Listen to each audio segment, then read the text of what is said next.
আমাদের জীবনের প্রতিটা মানুষ যারা একটার সময় অত্যন্ত প্রিয় ছিল, একটার সময়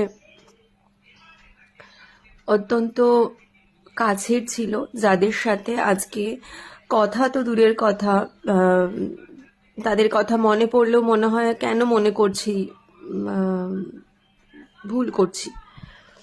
অথচ তাদের সাথে আগে নিত্যদিনের একটা সম্পর্ক ছিল। আসলে জীবনের ভুল ধারণাগুলো ভেঙে গেলে জীবনকে অনেকটা মনে হয় সহজ। আর একটা কথা আমি বারবার বলি যে জীবনের থেকে যদি এরকম মানে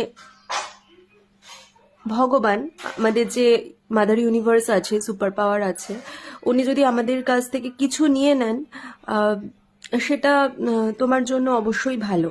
কারণ তোমার সামনে কেউ কতটা ভালো সেটা হয়তো তুমি দেখছো, কিন্তু তোমার পেছনে কে সেটা হয়তো একজনই জানে, ওপরওয়ালা। আমাদের মাদার নেচার ইউনিভার্স জানে যে আমাদের পেছনে কে আমাদের বন্ধু আর কে আমাদের শত্রু। আর সেজন্য যে জীবন থেকে চলে যাচ্ছে সেটা তোমার জন্য ভালো। আমার হয়েছে, আমার সাথে এরকম হয়েছে, পরে জানতে পেরেছি যে না, এটা হয়ে ভালোই হয়েছে। আর অবাকও হয়ে গেছিলাম যে এদেরকে এতদিন বন্ধু ভেবে আমি কতটা ভুল করেছি। বাস, দ্যাটস ইট।